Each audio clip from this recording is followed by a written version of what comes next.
चलो मिलकर लेके आया हूँ मैं आपको GHS राज्य महाविद्यालय सुजानगढ़, जिला चुरू, राजस्थान। शेर कुंदनमल शेरचंद स्मृति अखिल राजस्थान अंतर महाविद्यालय हिंदी वाद विवाद प्रतियोगिता का यहाँ प्रोग्राम आज हो रहा है। तो आज मैं सुजला खोज लेके आया हूँ आपको, और आज यहाँ वाद विवाद प्रतियोगिता का प्रोग्राम चल रहा है। बहुत सुंदर रंगोलियाँ जो है अप्रेंटिसशिप प्रोग्राम हमारे स्टार्ट हुआ है, वो सिर्फ राजस्थान के 600 कॉलेज में से अपने कॉलेज का सुजाना हमारे लिए एक बिग अचीवमेंट है। एक मैं फिर आपसे बताना चाहूंगी, क्योंकि यहाँ से जो पढ़े हुए हैं, निकले हुए हैं, जो कि किसी पोस्ट पे हैं या नहीं है, तो उनका एक गेट टुगेदर हम यहाँ पे जनवरी का हमारा एक कर चुकेंगे, और आगे से आगे जो स्टूडेंट है उनका कनेक्शन होगा, तो एक एल्यूमिनाई मीट का हम प्रोग्राम मैम करना चाह रहे हैं। एक बार फिर मैं बताना चाहूंगी कि पूरे एक हमारा डिबेटर आया हुआ है सुनील, उसने हमें बताया था कि राजेश जी को ये बात बताना चाहूंगी कि सेठ जी को बताएं कि पिछली बार हमारा जो डिबेट कंपटीशन हुआ था, उस डिबेट को कम से कम 10,47,000 लोगों ने उस चैनल को देखा है। तो ये हमारे सामने जो डिबेटर बैठे हैं उनके लिए बहुत अच्छी बात है कि यहाँ पे जो आप डिबेट करके जाते हैं, बोल के जाते हैं, तो राजस्थान लेवल पे, ऑल इंडिया लेवल पे आपको कितने लोग सुनते हैं। तो ये उसी का असर है कि 73 कैंडिडेट्स यहाँ पे आए हैं। ये कुछ बातें हैं मैं हमारे जो अतिथि हैं उनके साथ शेयर करना चाहूंगी कि ये इतना छोटा सा कॉलेज है, छोटा सा हमारा स्टाफ है, संसाधनों की हमारे पास बहुत कमी है। तो कुछ भामाशाह हमारे सामने भी बैठे हैं, तो कुछ न कुछ इस सुजानगढ़ कॉलेज को हमें मिलेगा। इसी आशा के साथ एक बार फिर से हमारे अतिथियों का राजकीय महाविद्यालय सुजानगढ़ में मेरी और मेरी टीम की तरफ से, मेरी छात्र छात्राओं की तरफ से सबका एक बार हार्दिक स्वागत, अभिनंदन। धन्यवाद।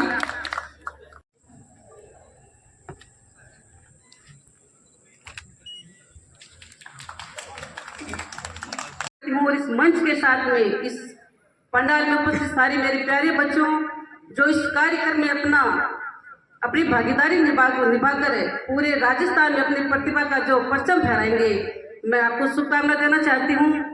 पूरे गुरुजन, मीडिया बंधु और पत्रकार बंधु और उपस्थित सभी कार्यकर्ता बंधु, हमारा ये कार्यक्रम आज इस विद्यालय में जब शुरू हुआ तो उसमें हमें आने का जो अवसर दिया और उसमें मुझे अपनी बात रखने का जो अवसर दिया, उसमें मैं एक बात आपसे शेयर करना चाहती हूँ कि इस मंच पर जो लोग बैठे हैं वो भाषण के माध्यम से अपनी बात रखेंगे, और बड़ा मुश्किल होता है जो सामने बैठे हैं ना उनको वो बातें सुनने में, क्योंकि भाषण कोई नहीं सुनना चाहता। लेकिन मेरा मानना ये है कि हम जिस स्थान पर बैठे हैं हमें उस स्थान से उठकर आगे आना है, और वो अवसर हमें तभी मिलेगा जब हम हर व्यक्ति से कुछ ना कुछ सीखेंगे। मैं जब छोटी थी, स्कूल में जब पढ़ती थी, तो हमारे स्कूल में भी ऐसे कार्यक्रम होते थे, हमें बोलने का, हमें वहाँ पे सुनने का अवसर मिलता था, तो बड़ा बोरिंग लगता था, कब ये भाषण पूरा होगा, कब हमें यहाँ से मिठाई मिलेगी, कब हम यहाँ से प्रस्थान करेंगे।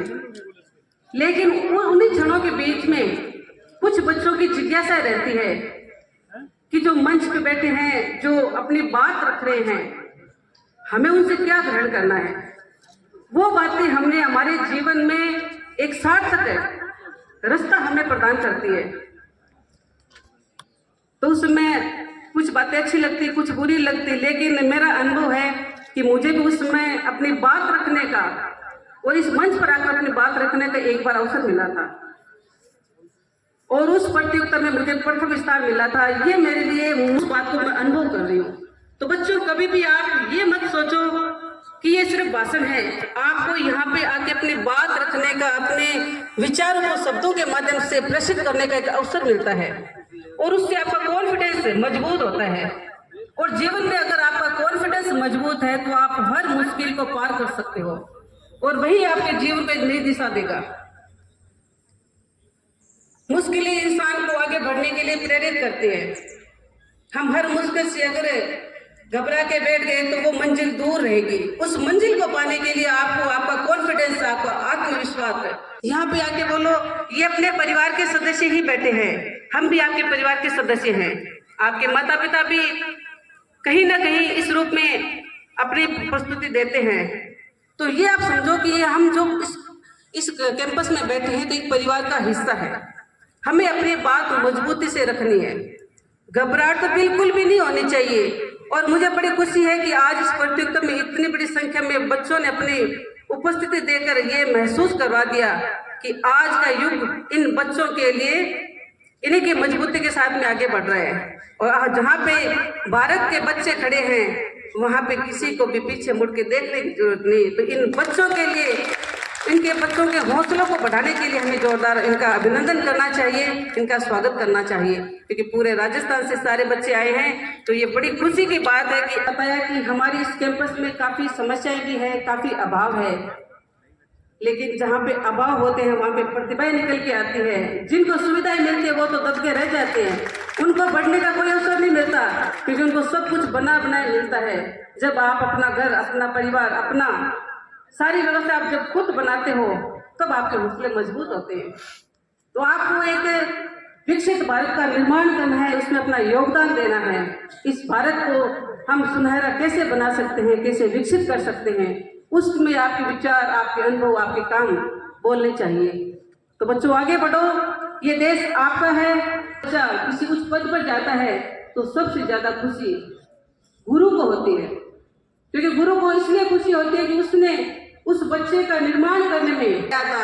वो आज कलेक्टर बन के आया, वो आज एक नेता के रूप में है, वो एक अधिकारी के रूप में है। और जब वो बच्चा गुरु के पैर छूकर आशीर्वाद लेता है तब वो पल कुछ अलग ही होता है।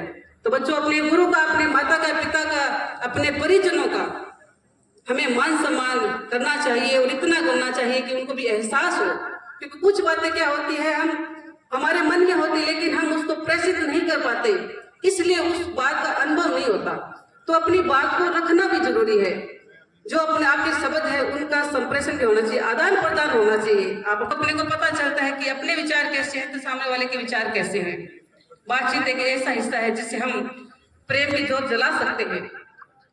आज के समय में, आज के युग में सब भागादौड़ में लगे हुए हैं, किसी को भी समय नहीं। लेकिन अपने परिवार को, अपने माता पिता को समय आपको देना जरूरी है, क्योंकि माता पिता ने आपके लिए बहुत कुछ किया है। आज अगर इस मोबाइल के युग में आप समय की बाध्यता को देखते हुए अगर परिजनों को, अपने माता पिता को समय नहीं दे पाए तो वो पल भी दूर नहीं जब वो समय आपके साथ गुजरेगा। तो उस बात को ध्यान में रखते हुए, हर चीज की समय सीमा फिक्स करते हुए हर व्यक्ति को हम अपने परिजन को समय दो, खुशियों के साथ इस जीवन को जीना चाहिए। क्योंकि बड़ी मेहनतों के बाद में ये जीवन मिलता है, इस जीवन को इतना खुशहाली से जियो। साइड में करके आपको आगे बढ़ना है और इस देश को रोशन करना है। आप सभी यहाँ आए, मेरी बात सुनी, मुझे अपनी बात रखने का अवसर दिया। मैं तो इतना चाहती हूँ कि हम सब मिलकर इस देश को आगे बढ़ाएं। जय हिंद, जय भारत, धन्यवाद। धन्यवाद मैम।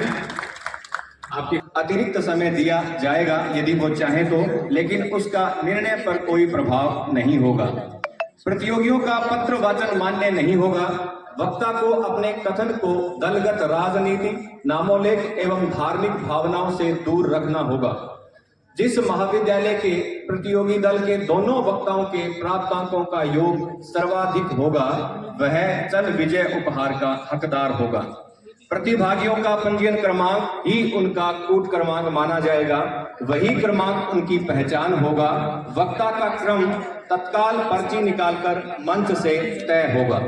संस्थान द्वारा निर्धारित नियमों की अवहेलना एवं अभद्र व्यवहार करने वाले प्रतिभागियों को प्रतियोगिता से वंचित करने का अधिकार संस्था प्रमुख के पास होगा। प्राचार्य का आदेश व निर्णायकों का निर्णय अंतिम एवं सर्वमान्य होगा। आवश्यक होने पर नियमों में संशोधन का अधिकार प्राचार्य का होगा। प्रथम पुरस्कार आप सबको पता है 11,000 रुपए है, द्वितीय पुरस्कार 7100 रुपए है, तृतीय पुरस्कार 5100 रुपए है और 5 प्रोत्साहन पुरस्कार है, प्रत्येक को 1100 रुपए। धन्यवाद, आपने शांति से इन नियमों को सुना और इन्हीं नियमों पर यह प्रतियोगिता आयोजित हो रही है। अब हम प्रस्तुत करो। का समय है 4 मिनट पर एक सांकेतिक घंटी बजेगी। प्रतिभागी ये मैं ये जानना चाहता हूँ कि यदि एआई मित्र है, यदि एआई मित्र है तो वो क्यों अपने लाखों लोगों के रोजगार खा रहा है। इन्होंने अभी अपने संक्षेपण में वर्ल्ड इकोनॉमिक फोरम का जिक्र किया।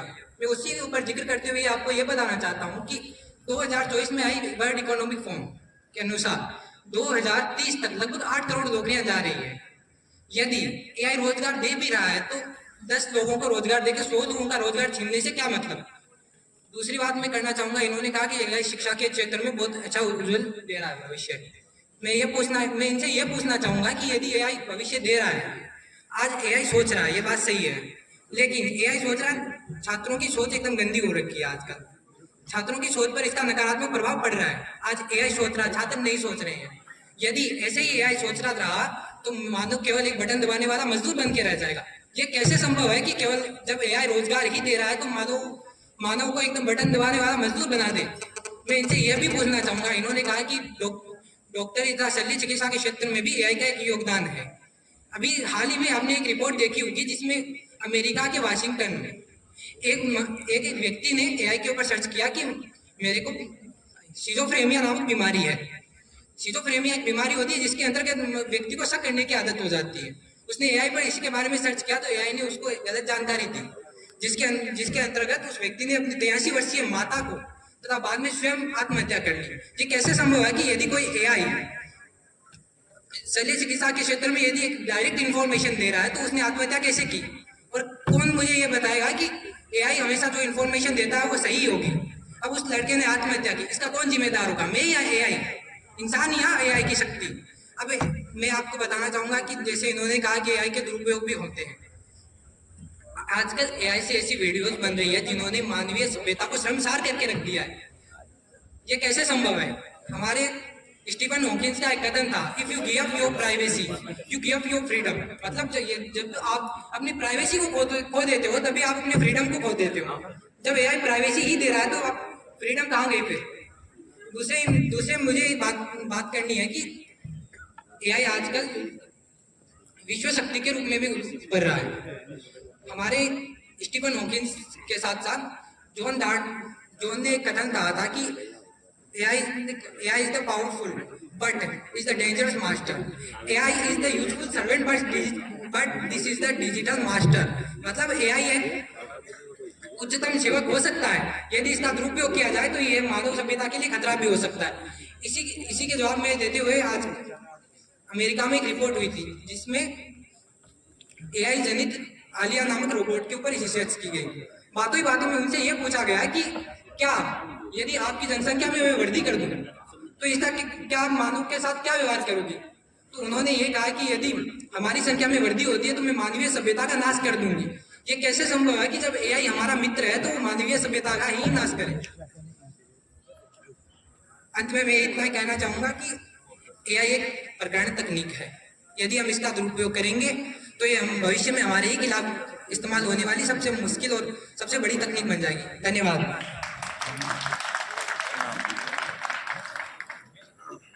बेरवा सर से निवेदन करूंगा कि सर का स्वागत करें।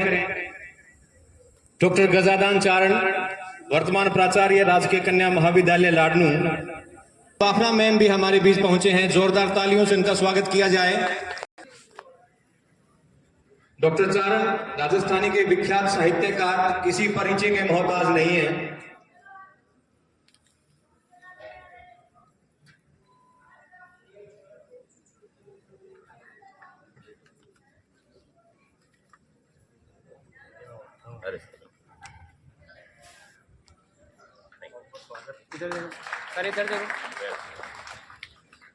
जो इंसान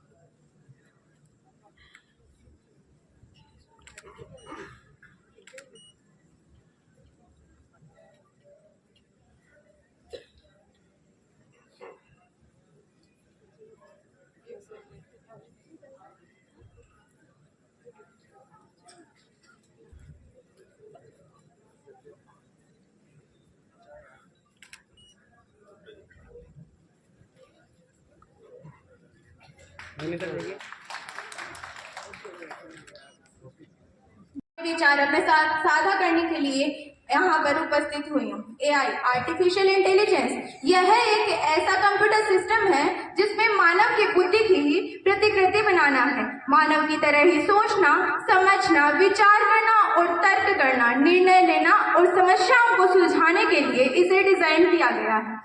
इसके जनक जॉन मैकार्थी ने सर्वप्रथम 1956 में AI शब्द को गढ़ा था।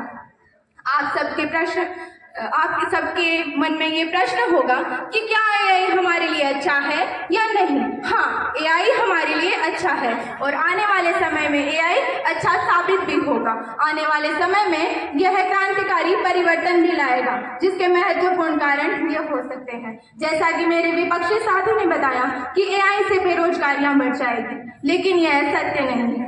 AI की मदद से जो 97 मिलियन जो नौकरियां हैं वो क्रिएट होगी।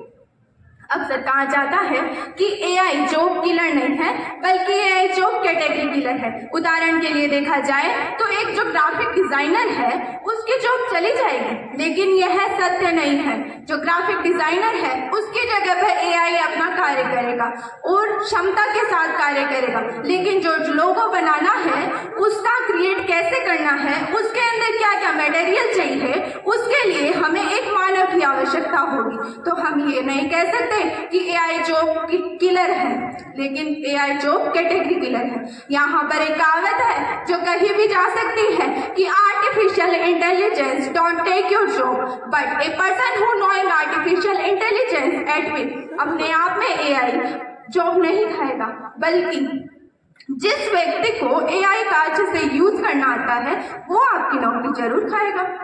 और हमारे विपक्षी साथी ने ये बताया था कि ये मानवता के लिए अच्छा साबित नहीं होगा, ये मानवता पर राज करेगा, लेकिन यह सत्य नहीं है।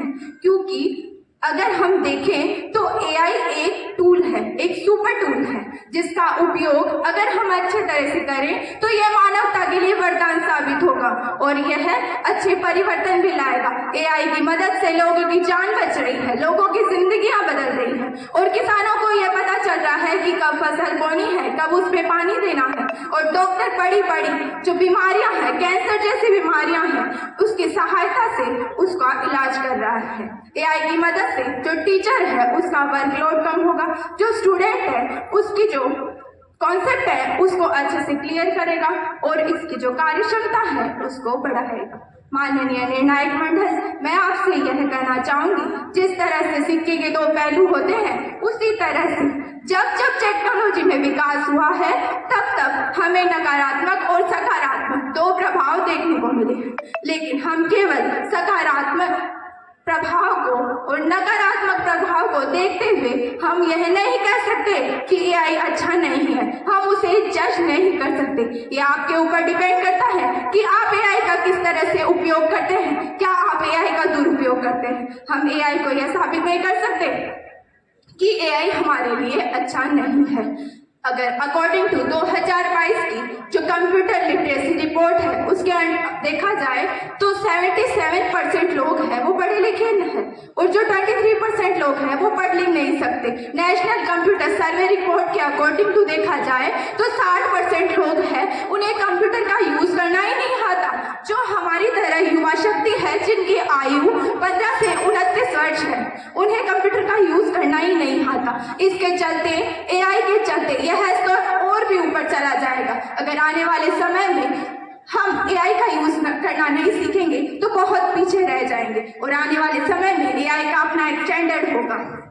इसीलिए मैं यह कहना चाहूंगी, ये मनुष्य को मनुष्य होने का मौका देता है और जो बोझिल कार्य, जो बार बार करने वाले कार्य, उनको खत्म करता है। इसीलिए मैं अंत में यह कहना चाहूंगी कि जो अभी मेरे विपक्षी साथी ने बताया कि AI की मदद से हम लोग मतलब ये हम पे राज करेगा, लेकिन मैं ये कहना चाहती हूँ कि जो मेरे विपक्षी साथी हैं उन्होंने अभी जो AI के विपक्ष में अपने तर्क प्रस्तुत किए हैं वो भी उन्होंने कहीं ना कहीं AI की सहायता से ही लिए होंगे, कहीं ना कहीं उन्होंने उनकी मदद ली होगी। अंत में यही कहना चाहूंगी कि नजरें बदले तो नजरिया बदला, नजरें बदले तो नजरिया बदला, कश्ती ने अपना रूप बदला तो जमाना बदला। अब मेरा निवेदन हमारे आज स्वदेशी श्रीमती सविता बालाजी जी महाराज राकेश को याद सरपंच करते हुए गोपालपुरा। आज के इस कार्यक्रम की परम पुण्य शुरुआत, जो कि आज का ज्वलंत विषय है एआई, जिसकी शुरुआत अभी अभी हमें पता चला कि 1956 में हुई, लेकिन आने वाले 2056 की हम जब मीमांसा करते हैं, भविष्य को रेखांकित करते हैं, तब एआई अपने आप में एक वो तकनीक है, सुदृढ़ तकनीक, जिसके साथ हमें समय की सीमा दिखाई देती है। मैं आज के इस कार्यक्रम की मुख्य अतिथि माननीय संतोष जी प्रधान, जो कि जोश, युवा जोश और उमंगों को जिसने उनका रखा मान, वो है हमारी संतोष प्रधान जी है। उसके साथ आपकी प्रेरणा यहाँ तरन्नुम के साथ इस आदरणीय प्रांगण के अंदर विराजमान होती दिखाई दी। धन्यवाद आपको। साथ ही मैं कहना चाहूंगी कि महात्मा गांधी जी जब भी किसी समस्या का समाधान चाहते थे, तो उन्होंने स्वलिखित किताब हमेशा अपने पास रखते थे, जिसका नाम था गीता माँ। और जब इस प्रांगण में आते हैं तो सिर्फ हर कण से, हर उस अक्षांश से, हर अंश से एक ही नाम निकलता है, वो है विनीता माँ। वाकई में मैं कोई बड़ी बात नहीं, मैं बहुत पहले भी आती थी इस कॉलेज में, प्रांगण में, लेकिन जब से आप आई हैं तब से इस प्रांगण में जैसे कि सुर निकलने लगे हैं, एक ताल निकलने लगी, एक संगीत बजने लगा है। और ये पूरा का पूरा भव्य आंगन यहाँ इस विश्वविद्यालय का, हमें सुजानगढ़ के इस छोटे से क्षेत्र में आपने ये दृश्य जो दिखाया, उसके लिए मैं धन्यवाद देना चाहूंगी। हमारे परम प्रिय राजेश जी सुंदरिया साहब, प्रिय हमारे आदरणीय सुभाष जी, यहाँ विराजी महिला शक्ति के रूप में प्रेम जी बाफना, चारण जी, जो बहुत ही सिद्धांत और सैद्धांतिक भाषा के अलौकिक पलों को संजोने वाले चारण जी, और सबसे बड़ा इस आंगन को, इस कार्यक्रम को बांधने वाले ये संचालक महोदय। मैं इन्हीं की बात से अपनी बात कहना चाहूंगी। इन्होंने 2 लाइन दी, और वो 2 लाइनें इस कार्यक्रम का मर्म है। जो रोज नहाते हैं, ऐसा ही कहा था आपने, जो रोज नहाते हैं बदल लेते हैं शायद वो अपना लिबास, लेकिन जो पसीने से नहाते हैं वो बदल देते हैं इतिहास। इन्हीं 2 शब्दों में, 2 लाइनों में इस कार्यक्रम का पूरा मर्म है। एआई तकनीक के रूप में काम ली जाए तो बहुत सुंदर है, बहुत विचारात्मक है, बहुत विचारोत्तेजक है, लेकिन जिस दिन इस तकनीक का दुरुपयोग होने लगता है, वहीं पर ये तकनीक मानव सभ्यता को शायद पीछे छोड़ती चली जाती है। मैं बताना चाहूंगी, 2 मिनट लूंगी आपके। बहुत पीड़ा होती है जब हम देखते हैं कि 70 साल के, 80 साल के वयोवृद्ध व्यक्ति जो अपने अनुभवों पर अगर लिखना शुरू करे, तो 70 साल के अनुभवों की हर व्यक्ति एक किताब लिख सकता है, एक अनुभव की मीमांसा जारी कर सकता है, जिनके पास हम बैठे या जो मंच पर जितने व्यक्तित्व विराजमान है, उन सब ने उन अपने वयोवृद्ध बुजुर्गों का अनुभव लिया होगा, और तभी आज जीवन में जहां भी समस्या आती है, वहां उनका अनुभव हमारे सामने ज्वलंत रूप से खड़ा होता है और हम समस्या का समाधान कर पाते हैं। लेकिन जैसे ही हम किसी काम को करने जाते हैं और वहां पर चाहे तकनीक का हम उपयोग कर लें, लेकिन अनुभवों का उपयोग तो भाई अनुभव से ही हो सकता है, और वहां पर जाकर इस तकनीक की बात आती है। जिस दिन हम अनुभवों को खत्म करने लग जाते हैं, मैं बताना चाहूंगी, पिछले 5-6 सालों से मैं हर स्कूल में, गोपालपुरा के स्कूल में जाती हूँ, और उनमें बच्चों को मैंने हर बार कहा कि आपके घर में कोई 70 साल 80 साल कोई वृद्ध होंगे, उनके लिए आप एक कॉपी लो, उनका फोटो लो और उनको उनका कुछ किस्सा जीवन का बहुत सुंदर किस्सा होगा, कोई ऐसी ज्ञान की बात होगी जो आप लिख के मुझे लाके दो। जो अच्छा करके लिख के लाएगा हम 5,000 रुपया उसको इनाम में देंगे। बड़े अफसोस की बात है, आज तक मुझे किसी बच्चे ने अपने घर के वयोवृद्ध दादा दादी परदादा या अपने पिता की कोई अनुभव की किताब उन्होंने मुझे आज तक नहीं लाके दी। बड़ी पीड़ा हुई। सुनिधि मरोठे का स्वागत हो रहा है।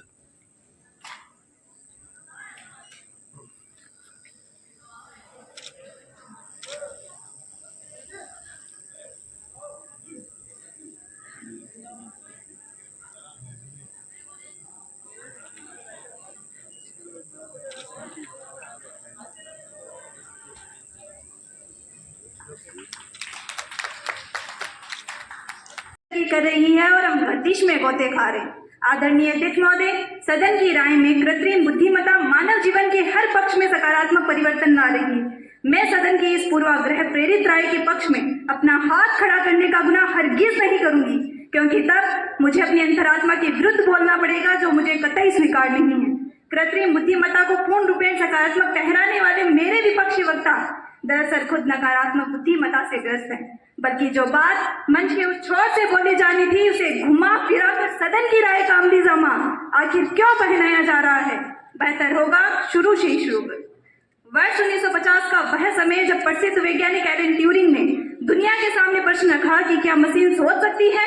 निश्चित रूप से मैं उनके सार्थक कदम की सराहना करती हूँ, परंतु एआई के दुष्प्रभाव को नकार देना मेरे जमीर को गवारा नहीं। अध्यक्ष महोदय, खून खोल उठता है ये सोच कर कि जिस नारी को सर्वधर्म में सम्मान दिया जाता है, आखिर क्यों उसे सरेआम रुसवा कर दिया जाता है। जब मशीनें निर्णय लेगी तब मानव मूल्य कहाँ जाएंगे। आज मशीन तय कर रही है कि किसे नौकरी मिलेगी, किसे लोन मिलेगा तो किसे सजा मिलेगी। एआई के पास दिमाग है लेकिन दिल नहीं है, एआई के पास गणना है लेकिन अनुभूति नहीं है। अध्यक्ष महोदय, मेरे प्रतिपक्षी वक्ता बार बार कह रहे हैं कि तकनीक के कुछ फायदे तो कुछ नुकसान भी होते हैं। मैं भी उनकी इस बात का समर्थन करती हूँ, लेकिन फायदे की तुलना में यदि किसी तकनीक के नुकसान ज्यादा भयावह हो तो उस तकनीक पर पूरी तरह पाबंदी लगाना ही उचित होगा। वर्तमान दौर में एआई जैसी खतरनाक टेक्नोलॉजी मानवता के कुशल अस्तित्व पर एक डरावना यथार्थ बनकर मंडरा रही है। निश्चित रूप से एआई जैसी नकारात्मक तकनीक किसी गैंग्रीन बीमारी से कम नहीं है, जिसके उपचार के रूप में दुनिया जहान की तमाम चिकित्सा पद्धतियां उस अंग को काट कर अलग कर देने को ही उचित समझती हैं। अध्यक्ष महोदय, मदारी के जमूरे की भांति नाच दिखाने वाले मेरे प्रतिपक्षियों, इंसानियत के नाते ही सही ख्याल करो उस मजदूर का जिसकी रोजी रोटी छिन गई।